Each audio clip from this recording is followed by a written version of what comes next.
Hi guys. It is a totally different beast doing a YouTube live versus a Facebook live. So, forgive me for being 1 minute late, but here we are. Keto for real life people, YouTube live. Today's event is bone broth. And just let me say, have y'all ever, I don't know if it, is it live? Is it sideways? Let's see what's happening. Oh my goodness. It's so different. So different. And I had glasses just a moment ago, of course. Oh, and they blended right in with my towel. So let me see here. Let me see. Live. Let me see if the comments, how they're doing. Let's do it this way. Wow. Can I flip? Comments. Comments. Top chat. Super chat. I don't know. And I don't know if I can see where you guys are commenting. Well, I am 1:16 in, and I don't know if I'll be able to edit this in the end, but I'm going to turn this just a bit. We're going to do it this way. I'll leave it alone because it looks like it's in portrait mode, and I can't really see. now my lighting is in there. So I'm just going to roll with this. Just going to do it. So today we're making bone broth. Beef bone broth, by the way. I made some up last night, let it cook overnight. It's in the fridge chilling down right now. And I thought to myself, Nancy, why would you do a live bone broth? Why wouldn't you just make a video? Because it's such a lengthy process. And there are a lot of steps to this. And I thought, well, hey, just make some up in advance. And then I thought today, I was like, oh, maybe not the very best idea. Because I still have to do these processes. Y'all are just stuck with me. You can leave or you can stay, but here we're gonna talk about it. First, let's talk about the equipment that I'm using, okay? I've got a large stock pot to start off with. You can make this in a crock pot, you can make this in an instant pot, and you can also make it in a stock pot. It's recommended that you use something that has plenty of room in it and has a nice heavy bottom as well, because it's gonna, if you're cooking it in a stock pot, it's gonna be cooking for quite a while. It's recommended that you go 8 hours or more if you are actually cooking on a stove top, okay? Even with an instant pot, I mean, you can get by with an hour and a half on your cooking time, but in a crock pot, you're also gonna go very long, slow overnight. You're gonna get that better, richer broth. All right, so that's one piece of equipment that you're going to need. Another, of course, you're going to need some water and a container to put it in. You're going to need a pan, a roasting pan for your bones. And the other equipment that we're going to be using are tongs. I like to have this little thing here to fill my jars with. It really keeps it from, splashing all over the place. Some cheesecloth, a fine strainer, and I like this for extracting bones. So that's about it, guys. There's not a lot of equipment needed to make this. I'm going to set my glasses over here and hopefully not lose them. So let's talk ingredients. I sure wish I knew how many people were here and if there's anybody actually in here to do this. So let's talk about the bones. I recently purchased a half beef and I requested the soup bones. And I know that for soup bones you want bones that are hard, and you want bones that are connected, and you want some that have sinew and ligament tissue still attached. Things like knuckles, neck, spine, tail, knee, joint, any of those kind of bones that are going to offer up the gelatinous collagen. That's what we're looking for. Also, I want to let you know that because I did make up some bone broth last night, I have those bones. I did not throw them out. Do not throw your bones away just because you've made bone broth with them one time. you can use these up until the bone itself starts disintegrating. Once your bone starts actually falling apart, you've leached everything out of it that you can. But these are full of calcium, minerals. Look, I've cooked this all night, and there's still some marrow and stuff down in these. So they still have more to give, and I'm going to get it.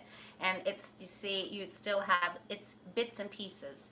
So there's 3 main steps to making bone broth. And the first one, a lot of people don't realize, is you take your bones and you put them in a pot and you cover them with water. You bring them up to a boil and you let it turn it down just enough so that it stays at a nice aggressive simmer or light boil. And you let it go for about 20 minutes. I'm going to get the process started here. And I'm just going to do it to these bones because this one's already been through the process. I want you to see, this is a knee joint. You can see this is all cartilage right here. So this was part of a ball joint of something. Again, they're just kind of shaved and you can see the cartilage. This is a moving joint. This one's got some good meat on it. It's going to bring up some flavor. And that's what you're looking for. This is all connective tissue here. And what I want to do, because I'm not doing the whole thing, is I'm just going to cover this with just enough water to do the blanching. That's what this is called, blanching. I just want these bones just barely covered because we're going to discard this water. I'm going to go up there and let it go. It goes pretty quick with this pot, and then I will turn it down. And I'm going to move this out of the way. I'm going to try to see if there are any comments here because I don't know how this works. Maybe I can pull up my tablet. Oops, that's not it. It's a different tablet. Maybe I can do it this way. We'll see. And just see what we get. YouTube! I'll try not to stand in front of that. I feel short from up here. I move this down. And do this. My channel. Maybe I can see comments along here. No, it says that there are 43 of you. See, it doesn't show me any of this. Live chat. Oh, look! I'm doing it this way, you guys. Thank you for being so patient with me. I appreciate it. Hi, Tony, Jax, Katie, Denise, Juanita, okay, Sherry, Rosa, hi. Where do you get all of those bones? Well, you can do several different things. I mean, grocery stores, not the big chains like Walmart, but a lot of local chains will have a butcher department, and you can ask them if they carry soup bones. Sometimes it's in the form of neck, feet, knee, joint, and they can be cheap, they can be expensive. Another way is to just Google in your area local ranchers, grass-fed beef or half-side beef or quarter beef, or meat packers. Meat packing companies sell to the public as well, and that's another option to get your own beef bones. Sherry's now drinking bone broth with butter in it. That's awesome. I'm going to put a lid on this to make it go quickly. And I've got my oven preheated, y'all.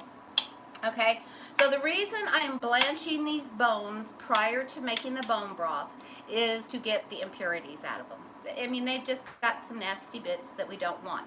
For instance, have you ever been making it on the stove and you see all that gray, foamy, scummy stuff rise to the top when you're very first start cooking it? And it's always recommended that you take and pull that off. It's just, it makes your broth yucky colored, okay? If you leave it in there, it will. So that's one of the things. Is it going to kill you? No. Is it going to alter the look of your broth? Definitely. Can I take away from the flavor a little bit? Yes, it can. So, if you just do this quick boil, you'll see it's all gray and scummy looking. I'm going to just drain it in my colander and then pop them back into the roasting pan, and then we're going to start the browning process that direction. Woohoo! I'm so glad that I wanted to know if I could do this where, you know, I was in landscape mode, not portrait. But I guess you can just tap the whole full screen thing. Oh, I can. It makes it bigger so I can see everything. Haha. Kathy says, thank you for doing this video. I was wondering how to make bone broth. I love to watch your videos. Thank you for helping so much. Oh, you're so very welcome. Am I drunk? I don't know, Sherry. Let's see. Thank you. I don't feel skinny. I don't. I was feeling very sorry for myself this week. I've had a pity party and I'm feeling bloated. If you guys are just YouTubers here, guys, and you haven't been over onto Facebook or heard it live lately, y'all know that I haven't had a period in a few months, and it was doing wonderful. And then all of a sudden I got knocked down with one this week, and it's just made me... That's just how I feel. Those were cuss words coming out of my mouth, by the way. I was doing one of those little cartoon skit things. So, all right, so this process is going to take a little bit, and I want to talk to you all about the benefits of bone broth. I covered it last night during Wellness Wednesday on Facebook, but you know, it has wonderful, it is a wonderful magical healing elixir. It's full of vitamins and nutrients and minerals, and it's so wonderful. It's absolutely fantastic for healing your gut, your intestine, your whole digestive tract. That collagen coats it. It helps heal leaky gut, which also helps build your immune system against autoimmune diseases like celiac or lupus or Epstein-Barr or IBS and those types of diseases. This is wonderful for helping slow down the degeneration of your own joints as we get older. You know, we're losing cartilage, and by taking in the collagen, we are actually helping keep ourselves lubricated and our mobility better. Then we've got the beauty benefits, which I love. Believe it or not, I mean, I love all those health benefits, but I really, really enjoy the perks of, you know, reduction in wrinkles, smooth and more elastic skin, moisture, all that wonderful good stuff comes along with drinking bone broth. We also have, let's see what else. I know there's like 6 benefits, wonderful benefits of this. So arthritis is one, and guts are your gut and digestive is the other. Skin, nails, beauty, bone, that's another. And I have to say, it is a wonderful meal replacement. If you're on the keto diet, I've always said, you know, skip the bulletproof coffee, which can actually leach calcium from your bones, and replace it with bone broth. And it really doesn't matter if it is homemade or store-bought, so long as it's good quality. So long as it's a really good collagen-based bone broth, like Kettle and Fire, Perfect Keto. They make wonderful collagen products. There are other companies out there that do the same thing. So I would rather see people have an afternoon cup of broth. Add that fat, of course. I prefer butter, but you do you boo. And put it in, and you will notice just how much better you feel drinking a cup of this once a day. Some people just don't even like the taste of bone broth. They just like, no thank you, I don't like it. And that's the beauty of the store-bought ones, because you can get flavors, you know, salted caramel, chocolate, vanilla, whatever they, you know, they've got all kinds of different flavors. And it doesn't have to be beef either. It can be any bone broth, chicken, lamb, pork, a mixture, a combination. You choose which one you like, but I do say get it in. Try to get some form of collagen in every day. You choose the form.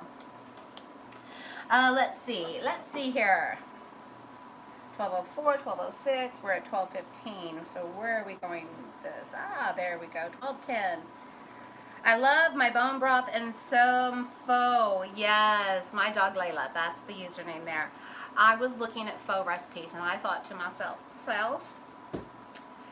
this is a wonderful base broth because you can season it with whatever you want. Cardamom, curry, your traditional American, you can do any of that sort of stuff, right?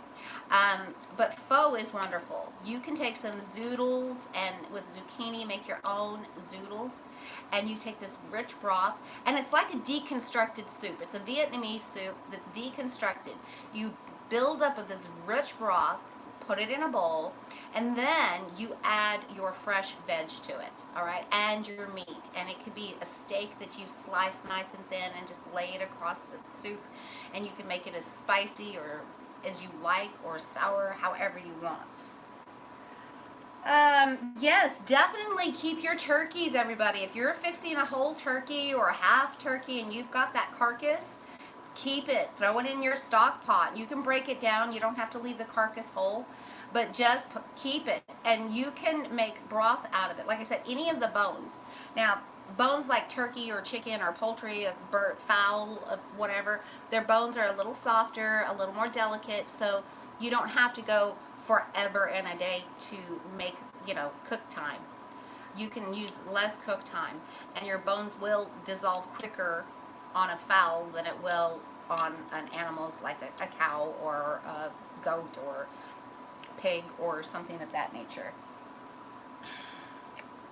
Thank you, Helen. Let's see. Ravenclaw said, thank you so much for doing this bone broth video. I never knew why I got that foamy stuff when I would do soups. That's what it is. Natalie Large, Smile Face, Rosa, I would love for you to do a faux recipe. Well, like I said, I was considering it today, but I have a roast out. You could put any meat in it you want. You could, beef, chicken, pork, whatever you like. But I particularly have a roast out today.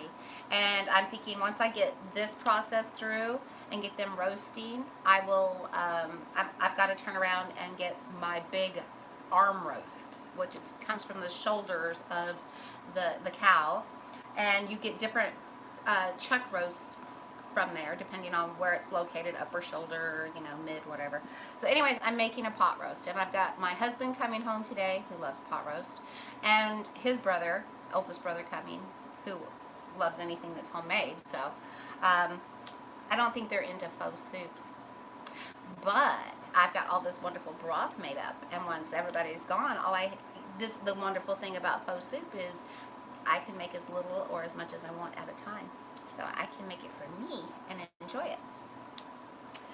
Okay, so I am here at the boil stage. It is starting, and I'm going to pull this off just to see where we're at with it. There it goes.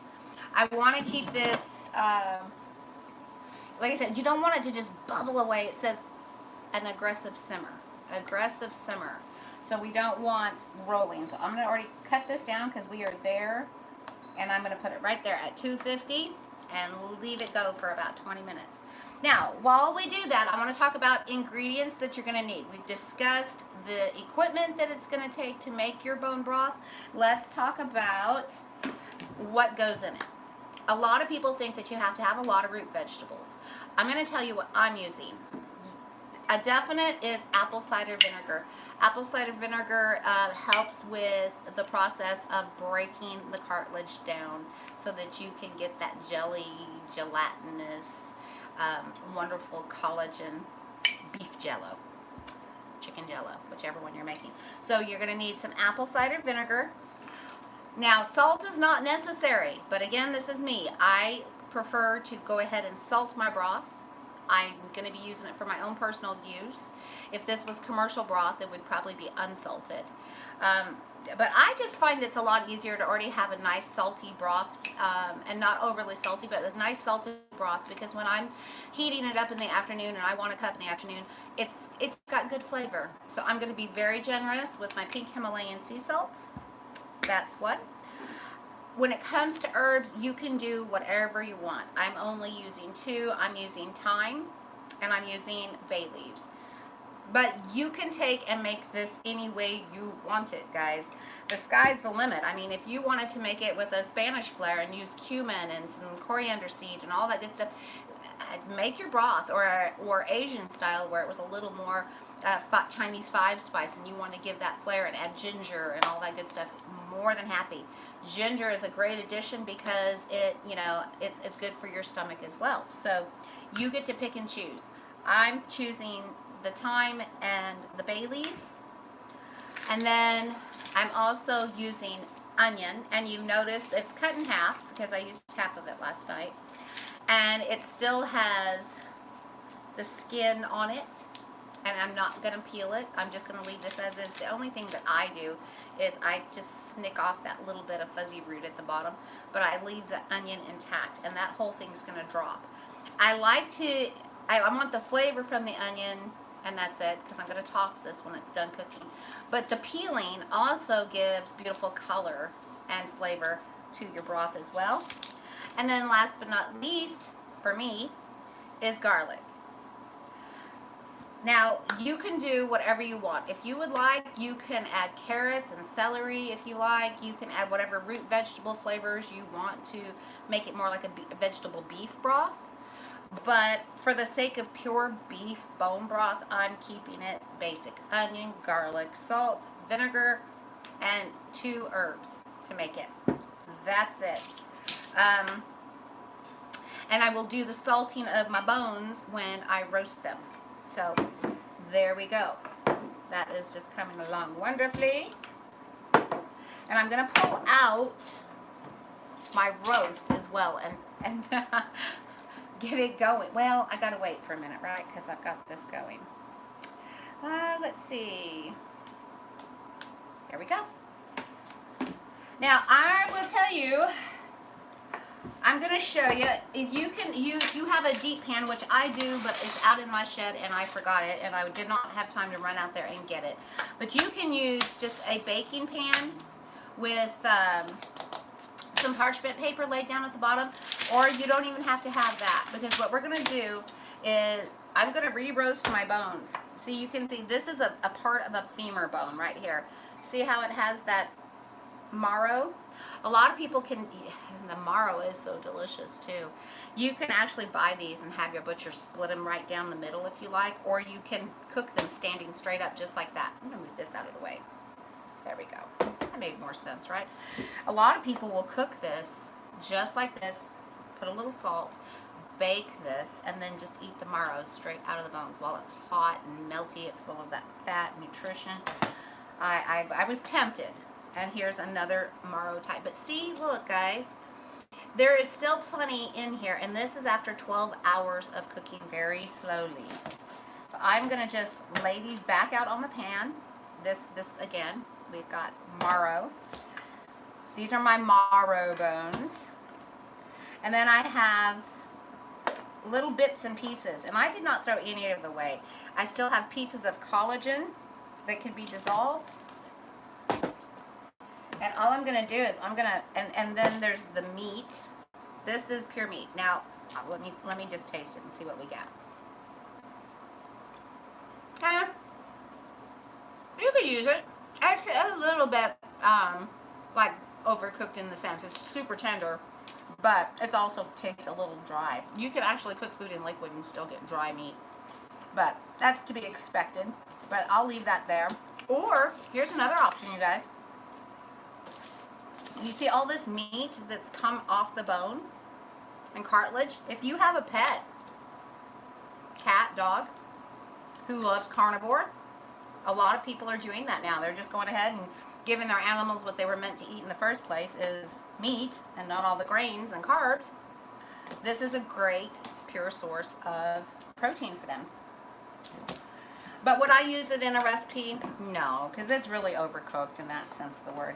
Look at this wonderful, look at that. That is wonderful, bouncy cartilage that still needs some. I'm going to just put the bones back out here and keep all the meat and cartilage right there. It's all going to go back in. You know me, scatterbrain Nancy. So I'm just going to let these bones do their thing, and I'm going to add some more bones to them. Oh, there's one more. All right, I'm going to set this to the side. I'm going to get my hands washed.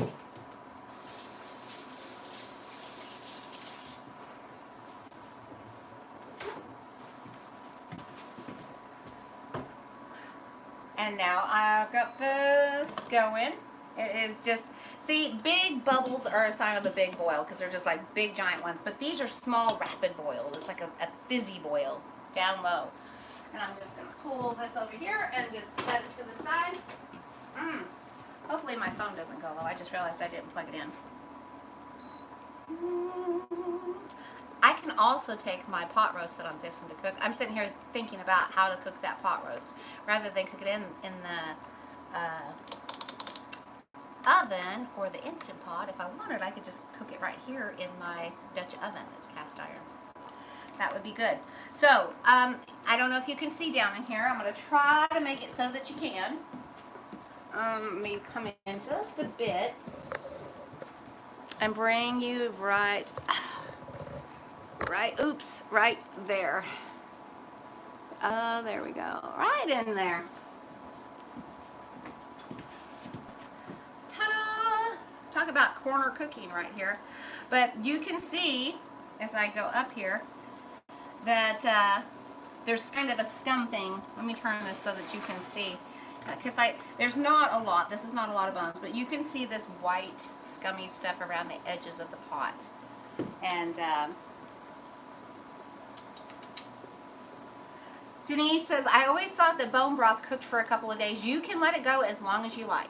You really can. 8 hours or more. The longer you let it cook. And it really depends on the type of bones you're using as well.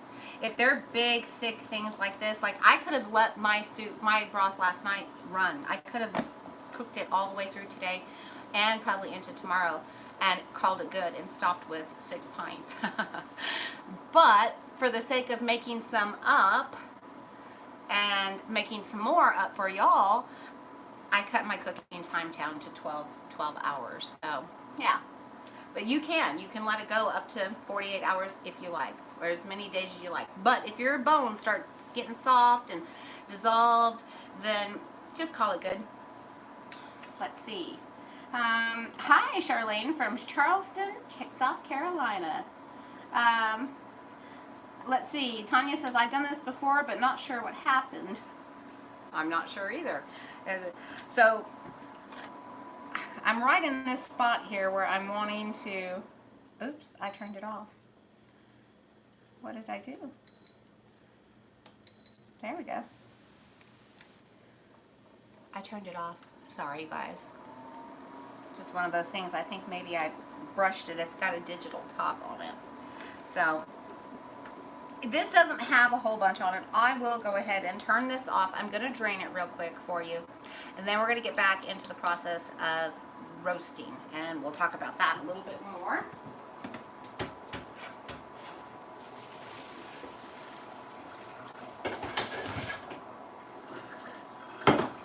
Woo.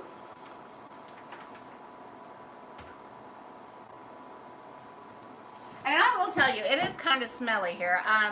Let me set this down and push y'all back. Give you another turn around here.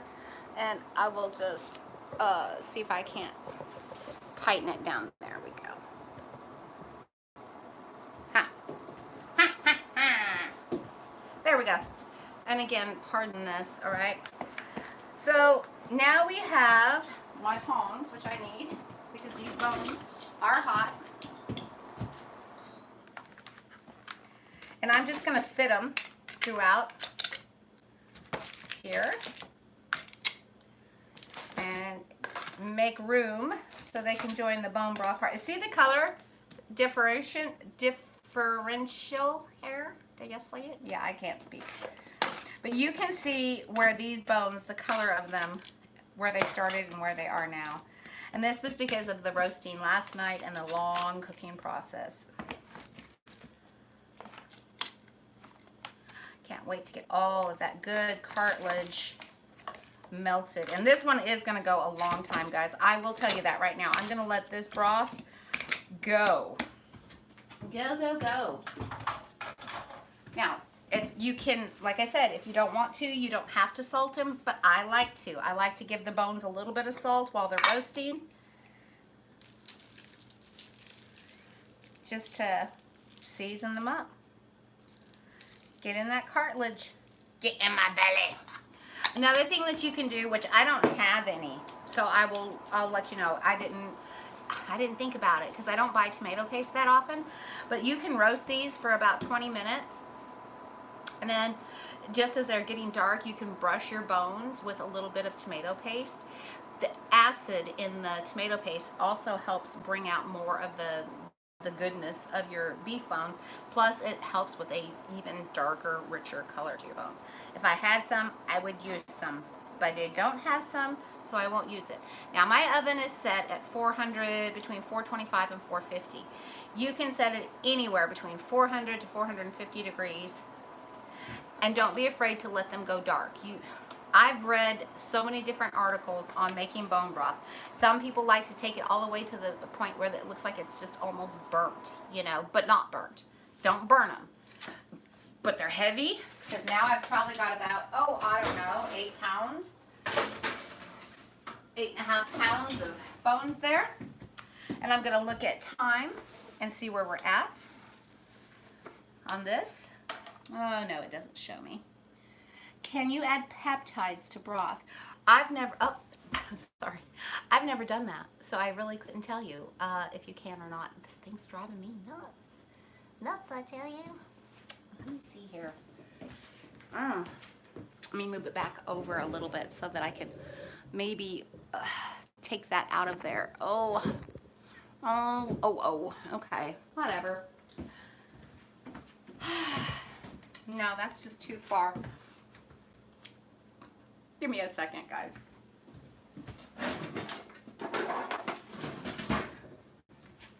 I need this tool. This is on my setup here so that I can make sure that you guys are tightened down. There we go. There we go.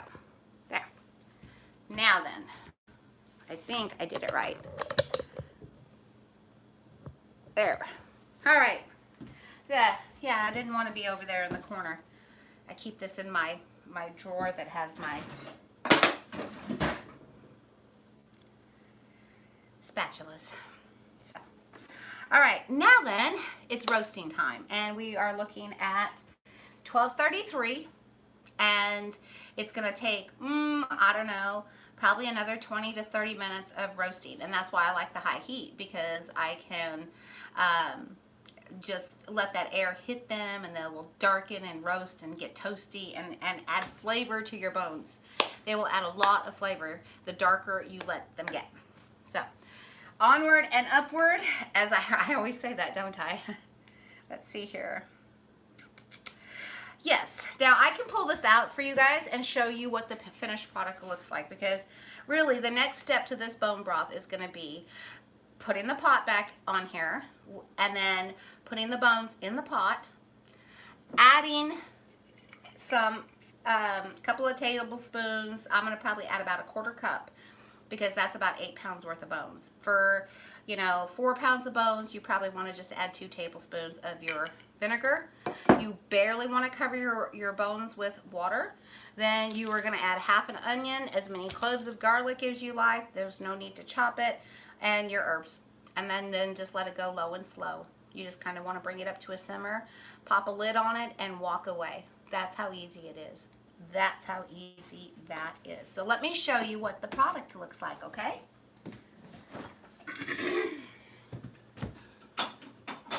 Let's see here. And like I said, I don't know if it's done cooling down yet, because I just got it done this morning. But I ended up with 5 or 6 pints, 6 pints of bone broth. Yes, deliciousness, wonderfulness. If you'll see, when you fill it up, your fat is going to rise to the top. And I did let my bone broth sit on the stove. I took it off the burner, and I let it just come down and start cooling down. Once it got cool enough, then I used this process right here. And it just fits right down into your jar, and you fill it up to the top of your jar lid rim right there, right before the neck of the jar starts. And of course, my broth only comes up to there, and then I've got that fat, and that fat is good stuff too, let me tell you. So, let me see here. How does everyone store this broth after it's cooked? Here's your different ways of storing broth. Now, I did not seal these or anything, but I will pop them into my freezer because I'm fixing to make another 6. So I'm going to end up with a dozen pints. Every 4 pints, 4 pints, let's see, 2 pints equal a quart, and every 4 quarts equal a gallon. So I'm going to have more than a gallon and a half of bone broth. I'm going to put them into these jars. I'm going to put them out in my freezer. And that's for a couple of reasons. You never want to go past here. You want to leave room for expansion, for freezing, if you're freezing. See? Oh, look at that wonderful fat. Oh, my God. See here? See how that's like that? And that way, if it does, when you freeze and it does expand, you've got room in there. So you can definitely freeze it. You can let it cool. Some people like to use baggies and put it in quart bags and let it freeze once it's cooled down. I don't like doing that just because I'm afraid my bags will break. So I like using my glass jars. You can put them in bigger quart jars if you like, if you're going to be using, you know, large quantities at a time. But I prefer getting it this way because, you know, this equals out to like 2 days worth of, if I'm going to drink it, like an 8-ounce glass once a day, this is 2 days worth of bone broth right here. If I'm making a gravy or a soup or a stew, I might need 1 or 2 or 1.5. So it just makes it a little easier for me to do it that way. This here, see this one? It's yeah, it's starting to gel up a little bit. It's not real cold yet. It's cool to the touch, but it's not cold. So let's see here. Let's talk about the fat while we're at it. I do not take the fat off. I like to pour it because now if I was to set this in my fridge like this with the fat off and it's still sealed, that's going to keep for a couple of weeks in my fridge. That fat is its own way of sealing this jar off. Okay, I wouldn't go more than a week or 2, 10 days, you know. But once you break through the fat and it's nice and cold, take that fat and put it in its own special little jar and let it build up. You can use it and toss it in, cook it. You can cook with it, no problem. It might spatter a little bit because there's moisture in that. But if you wanted, you could take the fat from each jar or all at once, however you want to.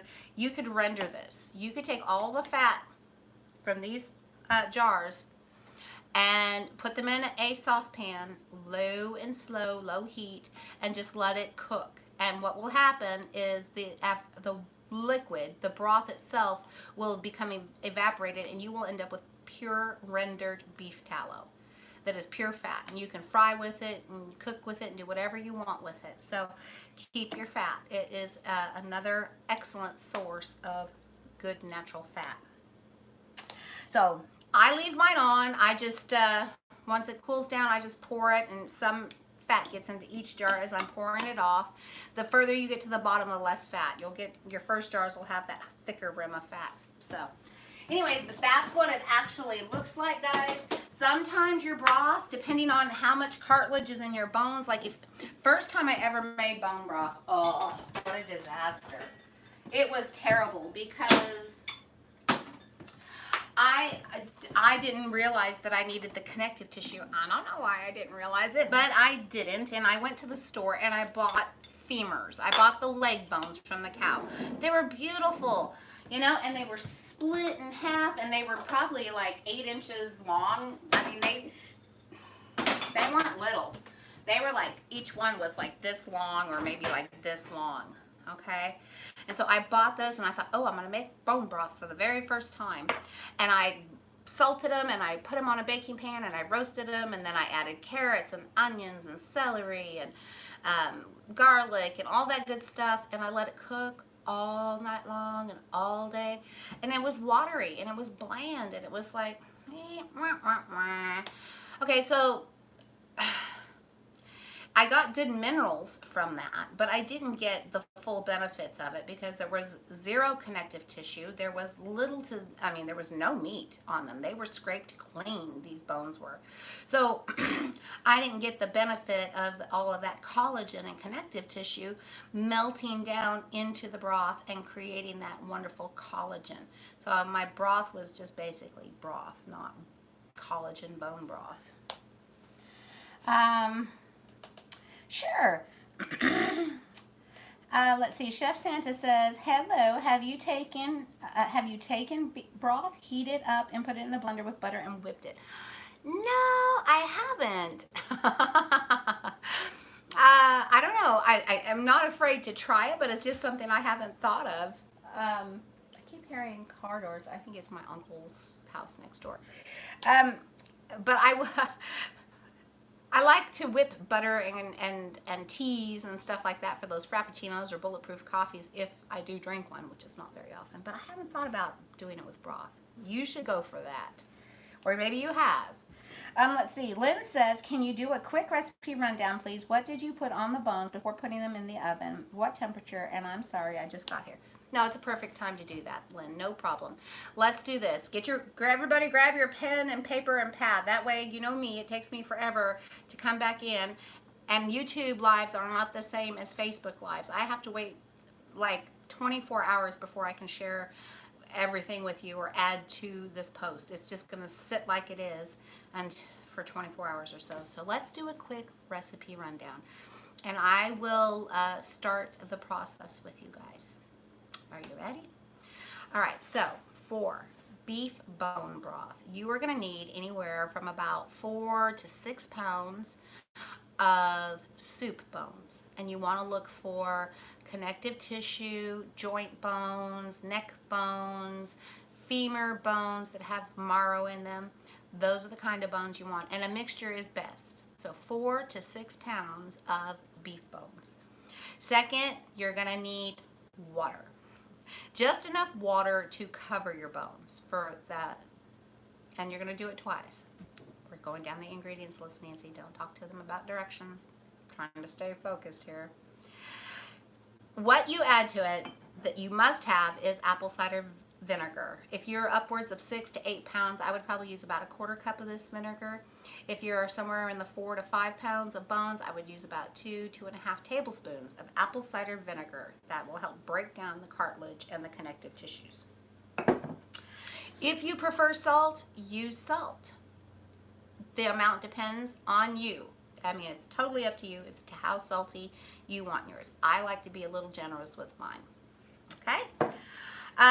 Herbs of choice, whatever flavor beef you want, whether it's Asian, Latin, Portugal, American, whatever flavor profile you like, Italian, it's totally up to you. You can season your broth with whatever you like. Me, I am just doing probably about a tablespoon of thyme and about 4 or 5 bay leaves. That's all I'm going to be doing. You can use root vegetables of choice. And even, carrots. Don't worry about it because we're not eating the carrots. We're just imparting flavor, okay? I'm keeping my bone broth straight up beef bone broth. I'm not making it a vegetable beef flavored bone broth. I want it to stay as true as I can. So the only 2 items I'm adding on the root vegetables are onion, about a half of an onion. You can add more if you want that more intensely flavored. And you can use clove garlic. I will smash these cloves, take off the outer peel just so, and make sure that the clove is broken, but I'm leaving it intact pretty much. You can roast your vegetables if you like as well. Like if you want to put another little pan in there right now and you want to roast these for added flavor, you're more than welcome. You can roast carrots, you can roast turnips, parsnips, whatever root vegetables you like. Or you can just throw them in whole or in big chunks raw. It's up to you. I'm doing it just like this. That's about it on the ingredients list and the steps that you take. Once you blanch your bones, you want to put them in a pot, cover them with clean water just until they're covered. You want to boil them, bring them to a boil and turn it down to an aggressive simmer for about 20 minutes. And then you want to dump and drain those bones. And then you want to transfer those bones to a roasting pan or baking sheet. And you can take those bones, and if you like, you can sprinkle them with some salt or not, totally up to you. And you want to roast them in the oven anywhere between 400 to 450 degrees and until they're nice and dark and golden. Okay, you don't want to just leave them kind of pale. Take them to that color. The more color you have, the richer your broth is going to be. And then that's where we're at. We are up to speed. Right now we're just waiting for the bones to roast. And then I'm going to bring them back out of the oven, and we're going to proceed with putting them on the burner. And we're using a heavy, big stock pot. And that's what I need to do. Now then, I do, for the sake of this broth, I rinse this out, or I dump this out. I'm not even messing with it because it's empty. I'm just going to dump my bones back in here, and then I'm going to cover them with water, and then I will proceed to fill it in with these ingredients, and then put a lid on it and walk away. That's all you have to do. That's it. Let's see. It's delicious. Try it, Chef Santa says. Okay, Chef Santa. I'll try it. Butter and blender and whip it. Heat it up. How much? Are you talking just like a bullet? Because I make bulletproof bone broth. I call him my butter baby. And I just take a dollop of butter and put it in about a cup of my bone broth, and I'll sip it down. I don't like, and this is funny, I don't care for the fat in the beef broth to be in it when I'm drinking it as much. If I put it in a soup or a stew or something like that, it's fine, but I take the fat off, pour it in my mug, heat it up, add butter, voila. And you can add hot sauce at that point. You can add herbs if you like. She was talking about pho. Rosa was faux soup. You just add whatever seasonings and flavorings you like, and you've got a wonderful mid-afternoon high fat booster. Mid-meal is what I call it. So let's go. Do I keep adding water? No, I did not add one drop of water. I've got a lid on it. The moisture just comes back around. It's sort of like the crock pot process. So long as you have a good heavy pot and a good fit lid that goes on it, and you don't want it boiling. You don't want this boiling. You want it simmering. I mean, like, get it as low as you can so that you can still see a bubble here and there, where it's just like bloop, bloop, bloop. It's nice and low. It's not rapidly evaporating through the cooking process, and all your moisture will stay intact. All your liquid will. So I'm going to take a look at this. Yeah, and it's got a ways to go. It's got a ways to go. But yeah, that's the next step, is just to, like I said, add your liquids and your apple cider vinegar and your seasonings, and that's all you do. If you lose too much water now, I think that there's something to be said for simmering slowly too. That is really going to help melt your cartilage and not. I don't even know how to explain what happens, but when you boil it, you're going to see a lot more of that gray stuff. It's like it needs a slow heat to it to break it down properly, because if you're cooking it too hard, too fast, you will get that gray scum where it releases. And it's called something, but I can't remember what it is, you guys. I just don't know. Let me show you my big roast, though. I'm fixing to make it, and it is big. It's on its own sheet. Here, let me show you guys this beauty here. I'll pull this to you. So this is an arm roast, and again, it has a nice big marrow bone in it, and oh, it's a beauty. I tell you, it's like, that is a lot of crap and meat in there, right there. And I'm trying to decide how I cook it. How do I want it? What flavor profile do I want? That's the one thing about buying a side of beef. You've got lots of beef, and there's a lot of roasts that come with the beef. And I'm like, every week, what do I do with it, you know? Any suggestions? I was trying to think about, do I want Italian flair to it? I would love an Asian flair, but I just did short ribs 2 weeks ago, and I did it with 5 spice, and oh, they were so good.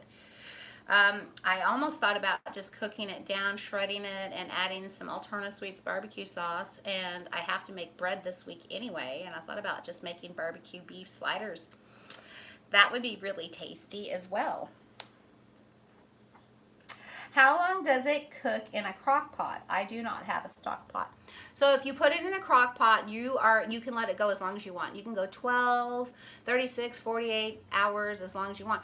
And it's really up to you when you want to stop it. I would minimum 12, but if you could go 24, 36 to 48, that'd be great. Awesome.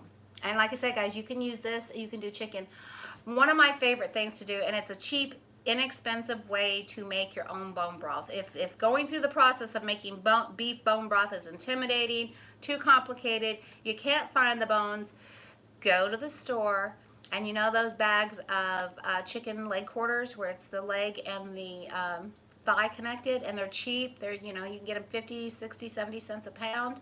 You can buy a 10-pound bag for like $6. You can use those. That's what I make my chicken broth with. Excuse me, I'm going to have a little clearing in my throat here. There we go. I can just feel it right there. But you can get chicken, and all you have to do is throw it in your crock pot, your stock pot. And I'm talking with the meat on. I don't debone it or just save my bones. I leave the meat and the bone and the skin and everything intact and put it in a pot. I cover it with water about an inch or two above. I add my onion, my garlic, I add ginger, I add a little bit of turmeric because it makes a beautiful golden color. And I cook it in my Instant Pot in 90 minutes. Now I will say this, because I did that, I get, when it first comes out, it's nice and yellow, but it does kind of get that off color. Why? Because it has that scum in it. So you could use the same process, guys. You could take that and boil it real quick, get that foamy stuff out if you like, and then throw it in a crock pot or an Instant Pot. Let's see. All right. Well, anyways, if you have any ideas of what I should do with this big, gigantic arm roast, let me know. Ooh. It's humongous. I tell you, it's just humongous. Okay. All right, there we go. I see no more comments. So I'm going to check this. I think, well, I just want to get through this part of roasting. And I'm like, what do you do now, Nance? This is where I was talking about ideas. It would have been really a much better video to just take shots of me doing each step and then trying to run it together. And I'll tell you that I don't know how to edit.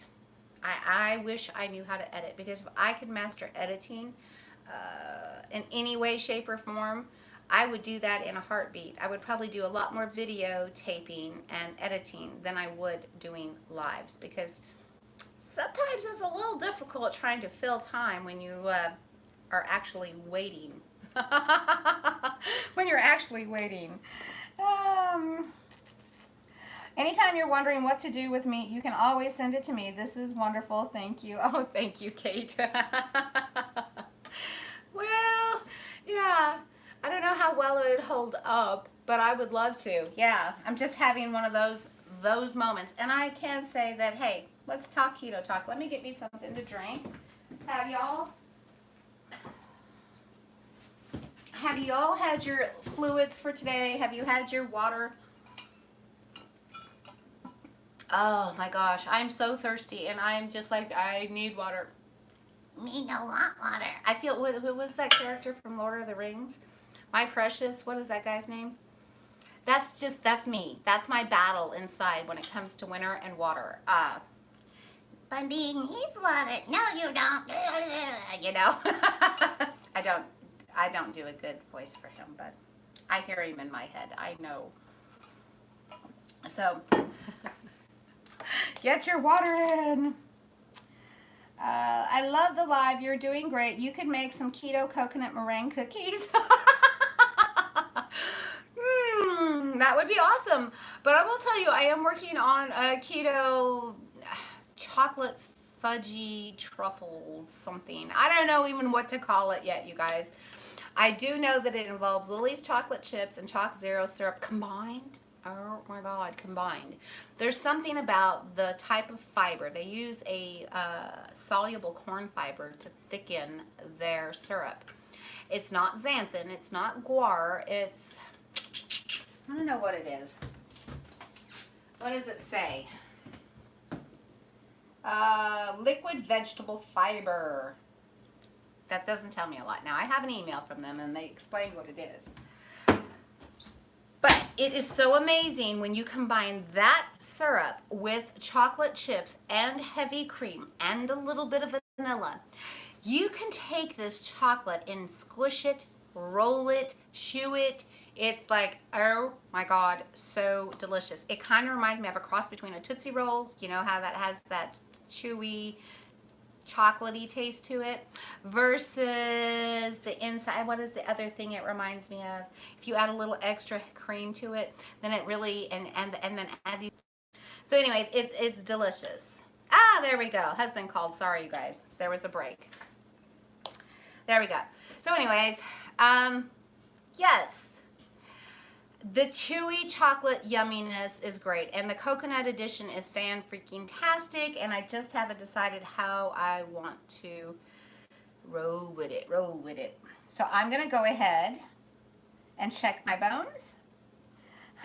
Ravenclaw says, I enjoy your quirky personality. I'm glad somebody does. Some people don't. Let's see, yum. Today was the end of my heavy whipping cream and Jordan skinny syrup. I just want more coffee, but the heavy whipping cream is causing me to stall. So hard to do water. The struggle is real, and I'm with you 100%. I mean, I don't have a problem with heavy whipping cream. I'm out of that. Can you believe it? Yeah, I was at the store yesterday and forgot it, and I was like, whoa. And I was working on recipes. I don't use it on the regular. I don't put it in my drinks or anything. I put a little bit on my chia seed porridge if I'm having chia seed porridge. If I'm working on a dessert for you guys, I've gotten to where I just hardly ever use it, but I don't run out of it. Ugh.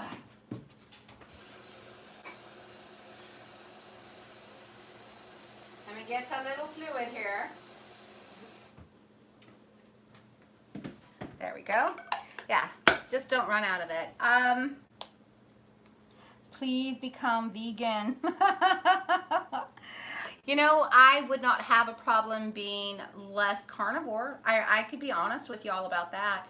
I was just talking with another group member this morning, and honestly, I feel like I can get by with about 40 to 50 grams of protein a day. It makes me feel great. And I've been so meat heavy for the last few months, and it just, I mean, meat heavy all the time. But particularly beef and meat, obviously we bought beef, so I'm eating more beef. And I find that I can get by with protein once a day, and I'm happy. I prefer to just take something like zucchini, saute it in a bunch of avocado oil or bacon fat, or a combination of the two, and garlic, a little onion, a little red pepper flakes, and call it delicious, and just drink the fat right out of the bowl. That to me is very satisfying, and I don't need protein. I don't feel the need to have protein all the time. I always find something, I'm sitting here giving you all the top of my head. I always find something to make up for something I've given up. My heavy whipping cream was a substitute, and I want to just head more into carnivore. You know, it works for so many people that do well with carnivore. It was not my thing. It really wasn't. I don't know, 5 days of carnivore. Actually, I want to say 7. 5 carnivore plus 2 ketovore, with like the minimal little addition of veggies on day 6 and 7, and then just the next day I full on went antipasta wild with olives and capers and all that good stuff. So as a diabetic, I need the balance, but less meat is a good idea. You know, I think we make too big a deal out of everything, you know, it just, sometimes it can be overwhelming, let me tell you. I tried it, it didn't work for me. I find I do better with high fat, moderate protein to low, and adequate veggies. I call it adequate low carb veggies because I'm eating green leafy vegetables. Particularly, I love broccoli and asparagus and Brussels sprouts and cabbage, zucchini. Those are my go-to veggies that and green beans. I adore green beans. I don't care if they're canned or frozen or fresh. you give me green beans in any way, shape, or form, I adore them. And like I said, they work for me. Now, one thing that I do have a weakness for is things like summer sausage, salamis. I love dry, hard deli meats that are high fatty. And that's why I get all off on antipasta salads, you know, that are mozzarella or provolone or feta cheese with the sausage or the hard salami with artichoke hearts and red peppers and olives and capers, and I'm talking about all kinds of different olives. So pepperoncinis. I'm fixing to make one of those up this week. When I start craving that, it usually means I'm fixing to lose 1 or 2 pounds. I love it. Every time I start craving that, I'm down a couple pounds. So it's time. It's time, baby. I haven't had any in a couple months, and I've been stalled a couple months. Time for antipasta. Maybe I should just come up with that. It is the Keto for Real Life antipasta diet. Just eat her antipasta and you're sure to stay skinny. Denise says, I wish I liked to cook. A cabbage soup, I've heard that is a delicious soup, and it is. It is so delicious. I make cabbage soup all the time. It's wonderful. I mean, you can add as much or little as you like. You can add tomatoes. You can add onion and garlic. It's fantastic. And you can put it in beef broth. Yum. Or you can cook corned beef and cabbage brisket. Oh, so tasty. Let's take a look at these. Them bones, them butcher bones.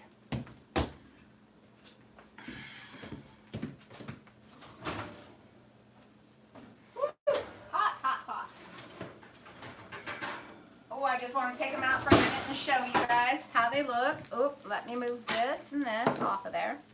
Let me move this over here. There we go. Just want to show you guys what they look like. Can you see these beautiful bones? I want to get my tongs.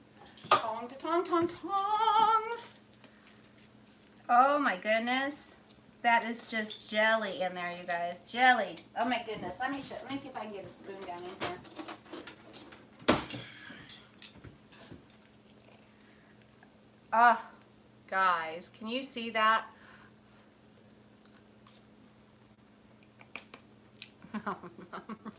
Okay, see, I could never be a vegan. I just couldn't. Because that bone right there, that wonderful jiggly, do you see that? That is so jiggly and delicious. A little salt. My God. Believe it or not, that's my first bite of the day. And what a delicious bite. I could probably eat that for first meal. This is an older bone. This is an older bone from, let me see if I can bring that up to you and show you, and I'll put it over here. I want you to see, oh, I can scrape that out. Oh, shoot. Flip it out, man. I flipped it out. But it's back to being this beautiful gelatinous jelly. So, your bones have good stuff to offer you. Oh, guys, that's so delicious. I'm going to go ahead, and I'm just going to drop these in here for the sake of dropping them in here and get this going.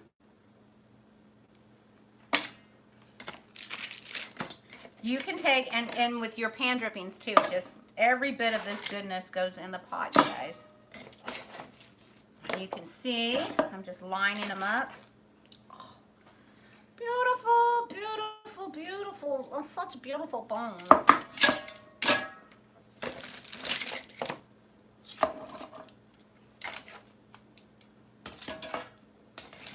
Oh, lovely. Lovely. Let me see if there's any comments. I think I missed your opinion of the solar sugar substitutes. Okay, so my only opinion about the solar sugar substitute is this. I put myself on the do not list because it's maltodextrin. It's erythritol, and it's tagatose. That's what it's called. Oh my gosh, that's beautiful. Tagatose, and then maltodextrin. Somebody corrected me the other day and spelled it out how it's supposed to be pronounced. So I had some, and I'm not sure if I was just having an off day because I was getting ready to start my period. I don't know. I just know that I was bloaty and uncomfortable, and the only thing I can attribute it to was the maltodextrin? Or is it malitol? Maybe it's malitol. Maltitol. I don't know, guys. I'm not a scientist here. Erythritol, tagatose, maltitol, monk fruit extract. And so this kind of gave me some bloat. Now, I will say, I haven't had any of this in about a week since I used it last time or so. And then I was eating, my little creation that I made with the Lily's chocolate chips.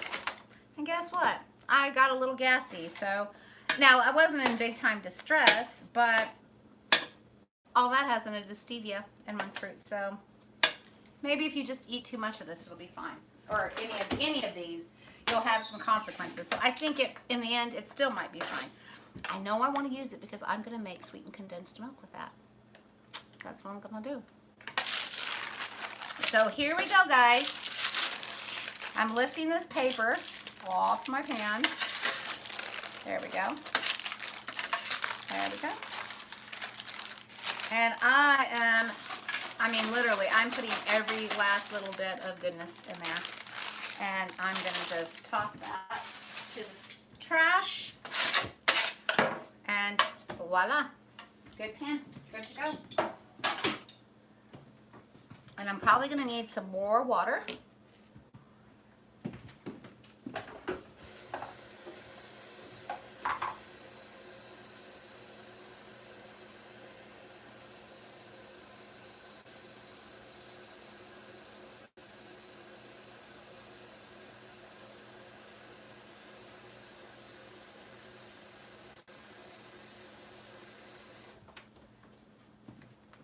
You know, you can follow recipes that'll say 12 cups of water or this or that, but the general rule of thumb is just enough water to cover your bones.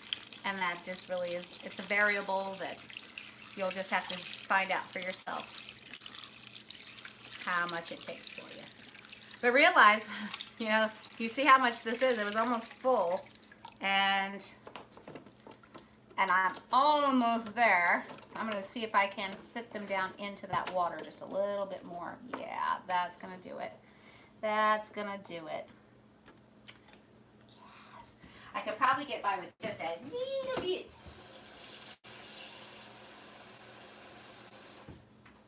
Just a little bit more because I do want to make room for, there we go. That's it. There's barely any poking out of that water.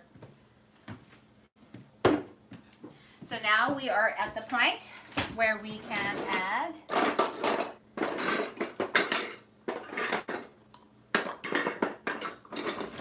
some vinegar. And I'm going to do, like I said, this is a good sized pot here, and there's at least 8 pounds of bones. I'm going to go with, oh, this is a 1/3 cup. I don't see why not. Let's get that in there. Get that vinegar going. Guys, I'm going to go heavy on the salts because I really, let's go not quite so much, but definitely, probably easily a 1/4 cup of salt for this much. I like it salty. That's just me. It doesn't taste salty though. That's the funny thing. It's just the strangest thing. I'm going to drop my onion in the pot. Oh, I'm going to need my little cutting board. Let's go ahead and put the bay leaves. There's 1, 2, and it's up to you. There's no fast roll, however much you want. I love the flavor of bay. I'm going to put about 4 or 5 of those in there. 6 even maybe. Fresh thyme. Yum. You can add marjoram. You can add, like I said, whatever seasoning you like. I'm going to pop that off. And I'm going to easily, because this is a big pot, I've got probably about 1.5 tablespoons of thyme.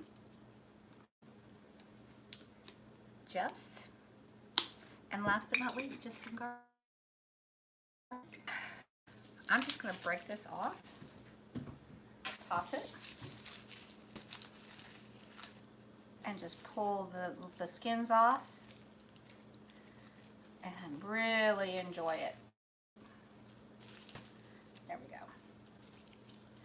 You can break these with your hands just like that. You don't have to worry about the peel. You can just snap them, break them, flatten them, whatever you want. I'm just releasing some of that open so that it'll release into the pot. And add as little or as much garlic as you like. There we go. Guys, that's all there is to it. That's all there is to that.